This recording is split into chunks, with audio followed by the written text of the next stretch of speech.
ए भैया अक्सर सुने के मिलेला, देखे के मिलेला कि पढ़ल लिखल लड़का लोग अपने ही माई बाबू से धन और संपत्ति खातिर बड़ा बुरा बर्ताव करेला लोग, जवन की हम गीत के माध्यम से आप लोगन के सुना रहल बानी।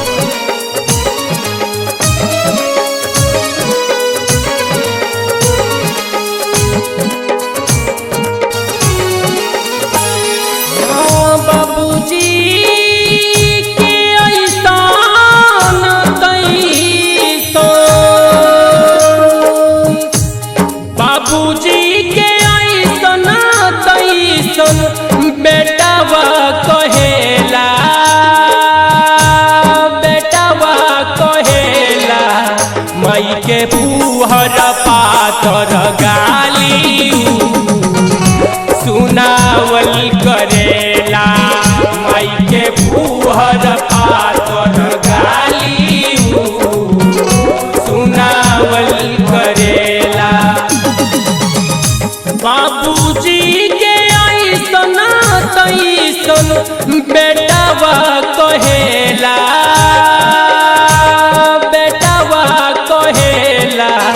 माई के फूहर पातर गाली सुनावल करेला, माई के फूहर पातर गाली सुनावल करेला।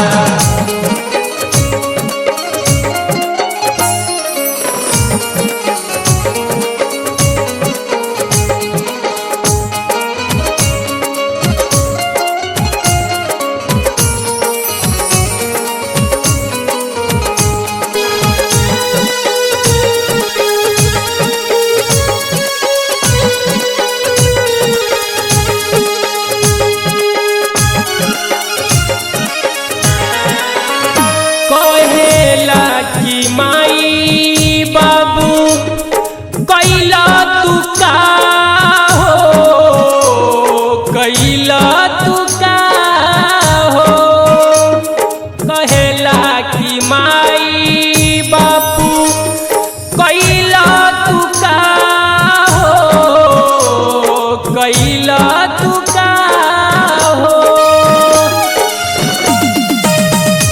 बीए तू करवला बीए सीना करवला हो, बीए तू करवला बीए सीना करवला हो। लड़का बीए कैले बा बीएससी खातिर अपने माई बाबू के उल्टा सीधा कहता और घर ही में अपना मेहरारू से का करता। ए भैया अब अपना में डहामा से, अब अपना में डहामा से पढ़ल करेला हो, पढ़ल करेला माई के फूहर पातर गाली सुनावल करेला, माई के फूहर पातर गाली सुनावल करेला।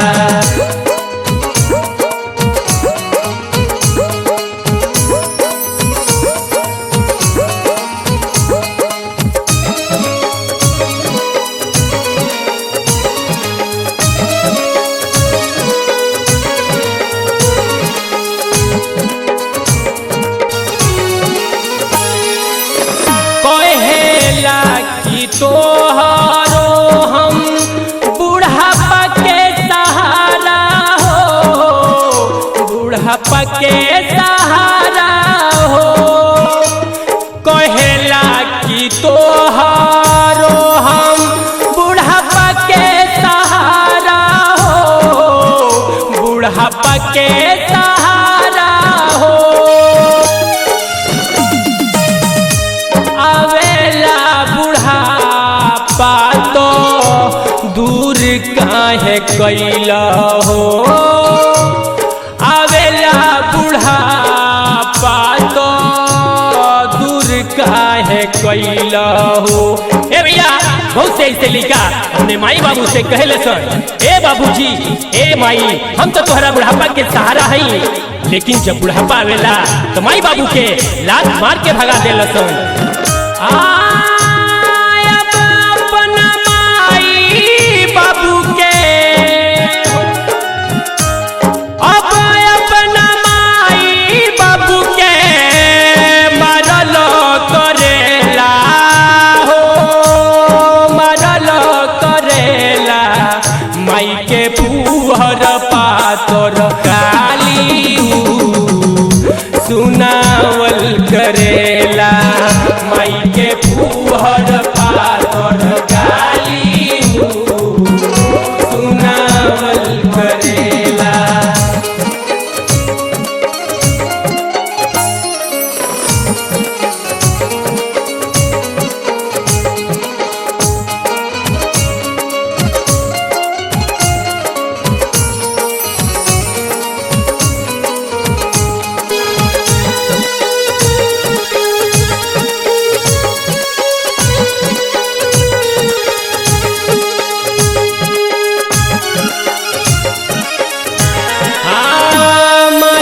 बाबू के सेवा नहीं तू तक कैला हो, तू तक कैला हो।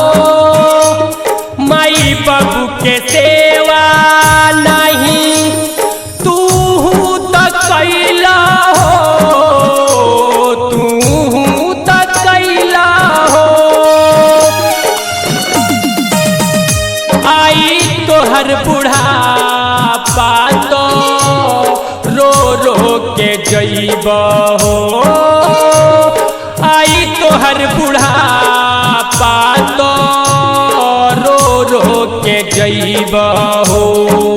ए भैया हमरा तरफ से कहना बा कि जे अपना माई बाबू की सेवा ना करी, इज्जत ना करी, कदर ना करी, ओकरो बुढ़ापा ऐसा ही कटी जैसे वो अपना माई बाबू के बुढ़ापा देखावता।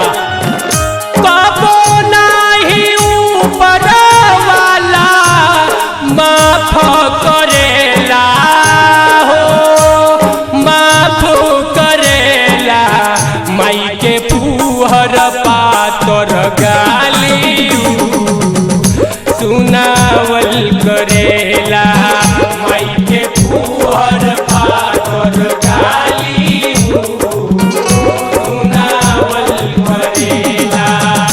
बाबूजी के ऐसन तैसन बेटवा कहेला, बेटवा कहेला माई के फूहर पातर गाली सुनावल करेला, माई के फूहर